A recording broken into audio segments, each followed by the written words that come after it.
नमस्कार, मैं नसीम अब्बासी और आप देख रहे हो अलर्ट आपकी बात न्यूज़ चैनल। इस वक्त हम मौजूद है दिल्ली उत्तर पूर्वी दिल्ली के झिलमिल कॉलोनी में, जहां लेबर दफ्तर पे कुछ वकीलों ने आज जो है धरना प्रदर्शन किया है और ट्रेड यूनियन नेताओं ने कुछ धरना प्रदर्शन देकर जो है कमिश्नर साहब जो है यहाँ पे उनको ज्ञापन भी दिया है। तो बात करते हैं किस चीज़ को लेकर ज्ञापन दिया और किस चीज़ का मुद्दा था।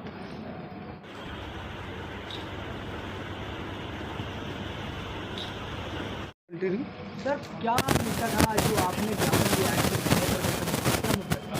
देखिए, हमने आज लेबर ऑफिस पर जो ये प्रदर्शन किया है, ये हमारा प्रोग्राम चलता चला आ रहा है और तमाम देश के अंदर जितने भी लेबर दफ्तर हैं, हमारे राष्ट्रीय ट्रेड यूनियन के आह्वान पर उन पर ये प्रदर्शन हो रहे हैं। इनमें क्षेत्रीय तौर पर लोगों की यानी मज़दूरों की मांगे हैं और जो लेबर दफ्तर की कार्यशैली है उनको ठीक करना, दुरुस्त करने की बात हमने उठाई है और हर कार्य के अंदर उनको कहा है कि मज़दूर दफ्तर है, श्रम विभाग है, इसकी गरिमा को बनाए रखने के लिए आपको त्वरित कार्रवाई करनी चाहिए मज़दूरों की शिकायतों पर। क्या क्या मांगे हैं आपकी? हमारी सबसे बड़ी मांग तो ये है कि भाई मज़दूरों के रिकॉर्ड बने, मज़दूरों को न्यूनतम वेतन मिले, मज़दूरों की सुरक्षा का इंतज़ाम हो और उनको समय से तमाम कानूनी श्रम सुविधाएं मिलनी चाहिए और उनको बेवजह प्रताड़ित ना किया जाए और ये जो कॉन्ट्रैक्टर बेस है इसको ख़त्म किया जाए कि मज़दूरों को उनका न्यूनतम वेतन जो है, आज का जो न्यूनतम वेतन है 17,495 रुपये हेल्पर का रेट है, वो तक भी कर्मचारियों को नहीं मिल रहा है। फैक्ट्रियों के अंदर मालिक मज़दूरों से 7,000 रुपये, 8,000 रुपये, 6,000 रुपये के अंदर काम करा रहे हैं आज के टाइम में भी, जबकि न्यूनतम वेतन 17,495 रुपये है। तो क्या नाम है आपका? इनके शर्मा। भारत सरकार द्वारा जो 4 कानून बनाए गए हैं उसमें आप क्या संतुष्टि है? नहीं, उसमें वो तो वर्करों के लिए बहुत घातक है। ऐसा क्या मुद्दा है जो आप संतुष्टि नहीं, संतुष्टि है ही नहीं उनसे। वो तो बिल्कुल प्योर मैनेजमेंट के हैं, उसमें कुछ नहीं है, वर्कर को कोई राहत मिलने वाली नहीं है उसमें। जैसे कि आज आपने यहाँ पे ज्ञापन दिया, धरना प्रदर्शन किया है और आपको आश्वासन मिला है, अगर बाई चांस ये काम नहीं होता तो अगला कदम क्या रहेगा? अगला कदम फिर प्रदर्शन करेंगे, श्रम मंत्री के यहाँ करेंगे। प्रदर्शन तो बराबर चलते रहेंगे अगर इन्होंने काम नहीं करा। लेकिन मेरा मानना ये है, एक जो ये अब जो डिप्टी लेबर कमिश्नर लगे हुए हैं इस समय, ये इंस्पेक्टिंग अफसर होते थे किसी टाइम में, इन्हें बड़ा तजुर्बा है। प्रमोशन होते होते आज डिप्टी लेबर कमिश्नर बने हैं, इन्होंने देखा है हाँ भाई वाकई में काम किस तरीके से होना चाहिए और ये उस तरीके से जो है अपना सही उसको ला रहे हैं रूट पे। अभी इनको 1-1.5 महीना सारा हुआ है। पहले अमरदीप साहब थे, बहुत बढ़िया थे उनका, और जितना बढ़िया स्वागत अमरदीप साहब का रिटायरमेंट पे हुआ, इतना बढ़िया स्वागत लेबर डिपार्टमेंट के किसी अफसर का नहीं हुआ है। हमारा डीएलसी ने आश्वासन दिया है कि मैं इनके साथ बैठ के, लेबर इंस्पेक्टर के साथ, लेबर ऑफिसर के साथ बैठ के आपकी समस्या को शॉर्ट आउट करूँगा और जल्दी और जितना भी जल्दी हो सकेगा हम आपकी समस्याओं का निवारण करेंगे।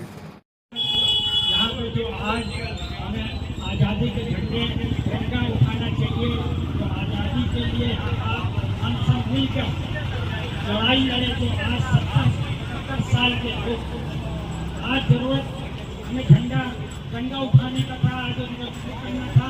आज हमें इस लेबर ऑफिस के ऊपर धरना देना पड़ रहा है। साथियों, जिस तरह से अभी हमारे नेतागण से बोल रहे थे, इस लेबर ऑफिस का नाम लेबर ऑफिस रखा हुआ है। साथियों, यहाँ पे ज़्यादातर सब मैनेजमेंट मालिक का देखा जा रहा है। साथियों, जो अभी सुनने में आया, हमारे वक्त में बोले कि यहाँ पर लेबर जो इंस्पेक्टर वगैरह हैं, ये भी कोई काम नहीं कर रहे हैं। ये आते हैं अपना 8 घंटा लेबर ऑफिस के अंदर बैठकर अपना टाइम पास करके और चले जाते हैं। लेबर जो अमेंडमेंट जो तकलीफ देखती है लेबर के अंदर, वो शिकायत लेके यहाँ आते हैं, अपना शिकायत दिया, उसके बाद वो अपना करना चाहिए, एक हफ्ते के अंदर इंक्वायरी करके उसको आगे बढ़ाना चाहिए, ना कि 2-2, 4-4 महीने लगा देना है। तो आज जो हमारे लेबर है या हम लेबर काम करते हैं तो हमारे यूनियन है वो क्या बताएंगे। अब वो सोचेंगे, लेबर भी सोचेगी कि ये हमें बेवकूफ़ बना रहे हैं या उनको कर रहे हैं। मगर असलियत जो है जब यहाँ आने के बाद पता चला तो ये हालत है कि आज जो है लेबर ऑफिस के अंदर जो पूरा मैनेजमेंट जो उनके अंदर काम करने वाले लोग हैं, अधिकारी हैं, जो आज 70-70 हज़ार रुपये लेके बैठ के चले जाते हैं, जो मजदूर 16-17 हज़ार रुपये कमाता है उसके भी ध्यान नहीं देते, जिसके लिए उन्हें रखा गया है और उनके काम करने के लिए यहाँ रखा गया है। कौन फैक्ट्री मालिक उनको क्या दे रहा है, क्या सहूलियत दे रहा है, उसके ऊपर कोई गौर नहीं है। सिर्फ अपना टाइम पास करके और अपने घर के लिए चले जाते हैं। साथियों, हमारा मांग है कि इसके अंदर जो कानून 44 कानून थे और अब उसको बदल कर उन्होंने 4 कानून के अंदर तब्दील कर दिया है।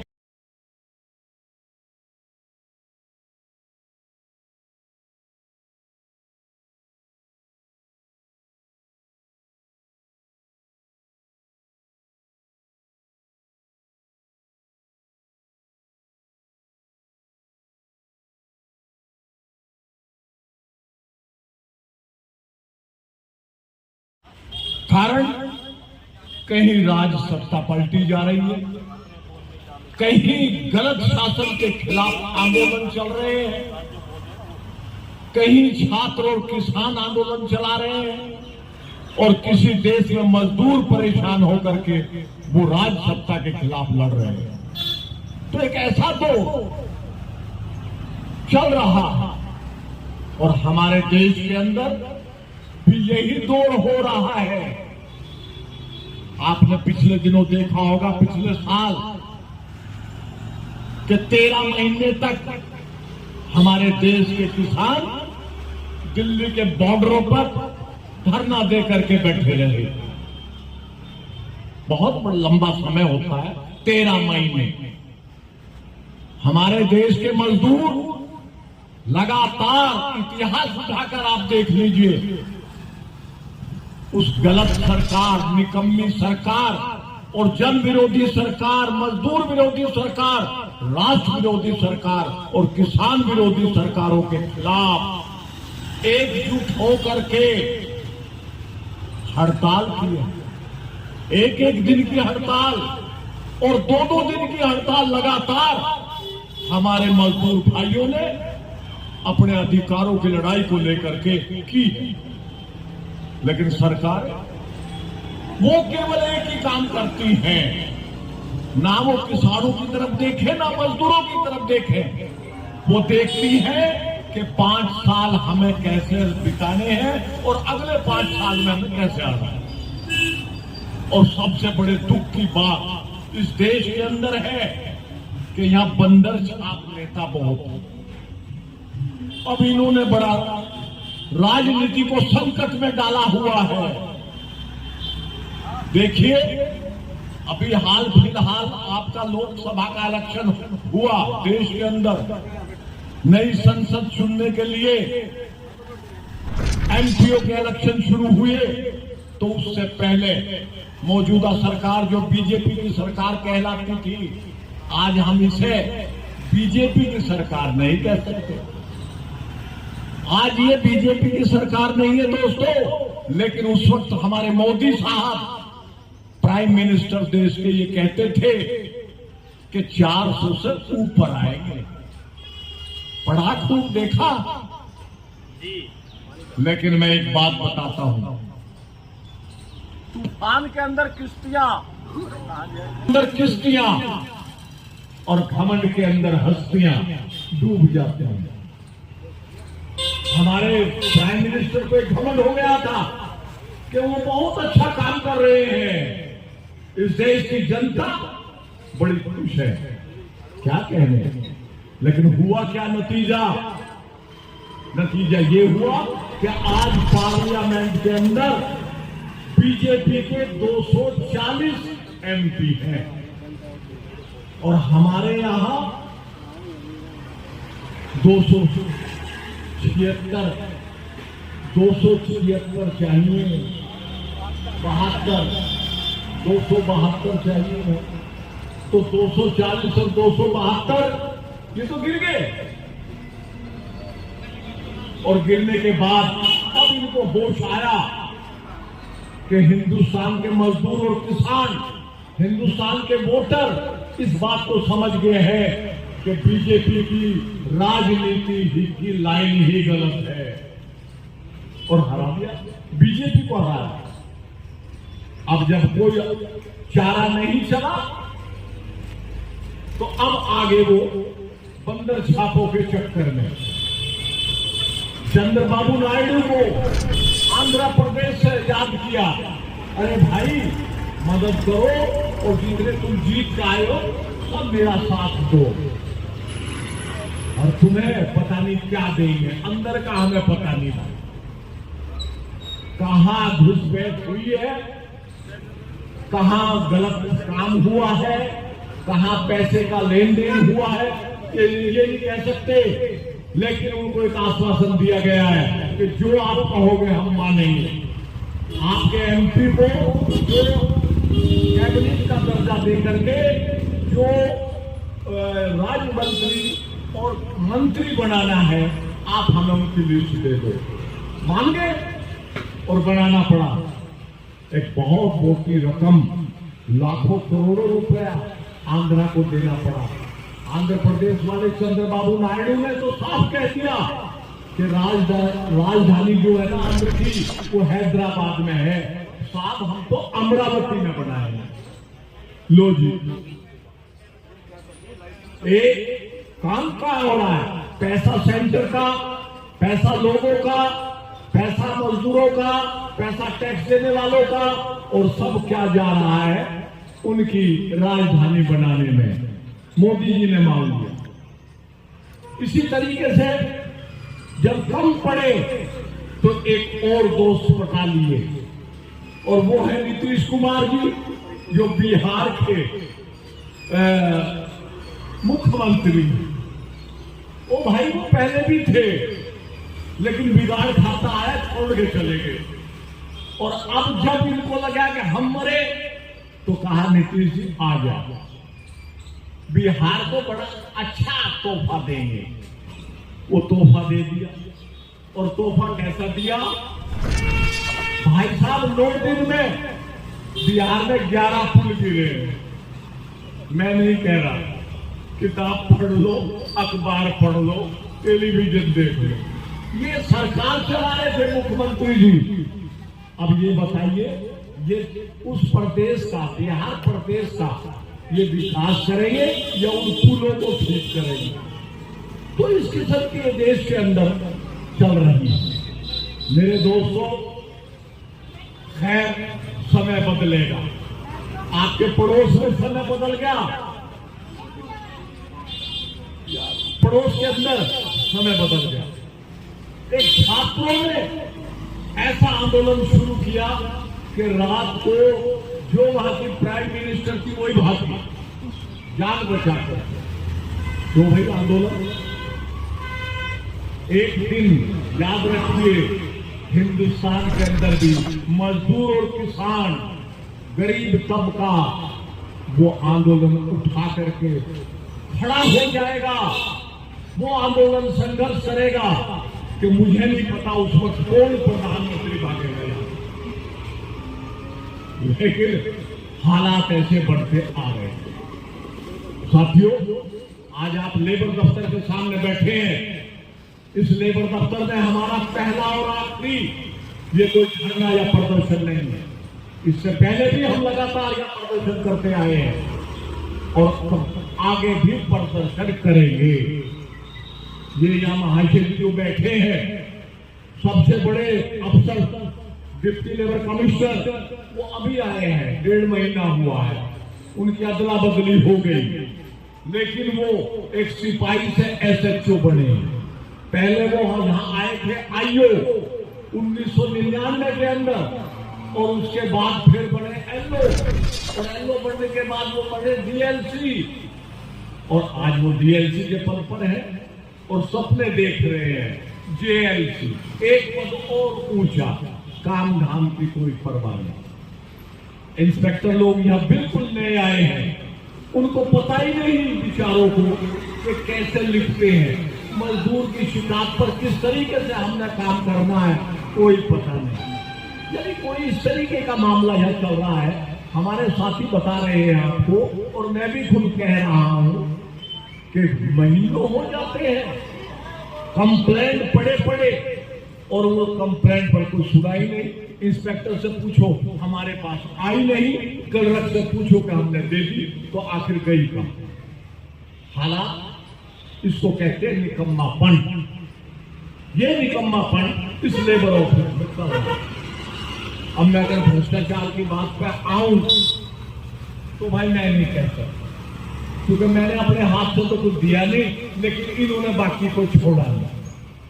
ये लेते तो रहे हैं भाई, बिना लिए ये काम नहीं करते। और एक तो यहाँ इंस्पेक्टर ऐसे आए थे, वो मजदूर के लिए कहते थे, अरे भाई तेरा पेमेंट कराया है, कुछ हमें भी तो दो। बड़े शर्म की बात है, बहुत शर्म है यार इस लेबर डिपार्टमेंट में। और मई दिवस के टाइम पे इस सरकार के श्रम मंत्री और मुख्यमंत्री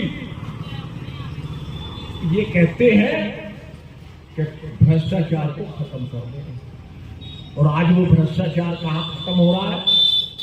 तिहाड़ जेल के अंदर वहां पहुंचे हुए हैं। भ्रष्टाचार को खत्म करने वाले आरोपी हैं भ्रष्टाचार के, और हमें नहीं पता कि उनकी सजा कितनी होगी, क्या होगी। लेकिन अगर आप पेंशन याफ्ता यहां लोग बैठे हैं, मार्च 2024 से मार्च 2024 से 70 साल से उम्र के जो लोग हैं उनकी पेंशन नहीं आएगी। बोलिए कहां गई भाई पेंशन? क्यों नहीं आपने इसका प्रबंध किया? और मंत्री अगर सिसोदिया जी छूट के आ जाते हैं तो लड्डू खिलाते हैं। बहुत बड़ा तीर मारा उन्होंने। अरे भाई कतलियों की जमानत हो जाए 17 महीने में, वो तो भ्रष्टाचारी है, जब चले जाएंगे। लेकिन ये बेशर्म नेता बिल्कुल भी हया नहीं समझते कि जनता क्या कहेगी, लोग क्या कहेंगे, कि हम कहां करेंगे। साथियों, आपको उस दिन के लिए तैयार होना पड़ेगा जब आप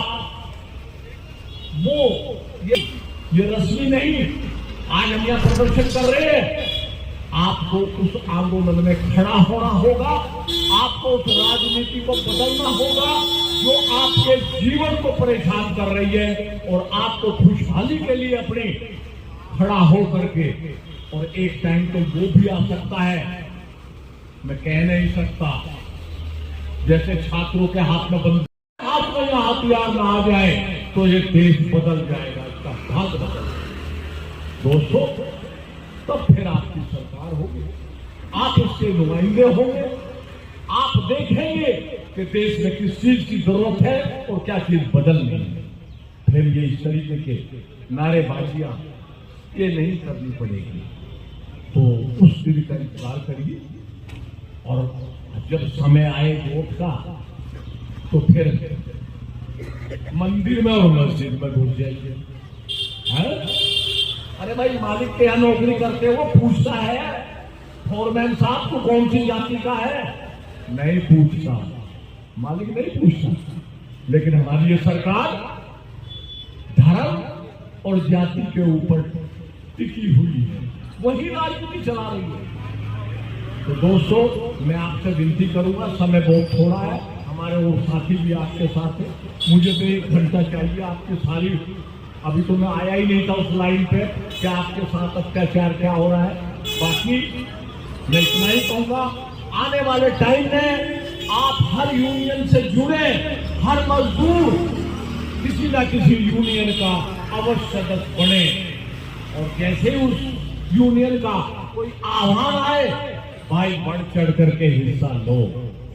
एक दिन का क्या खोना, एक दिन तो आप अपने वैसे छुट्टी भी मना लेते हैं।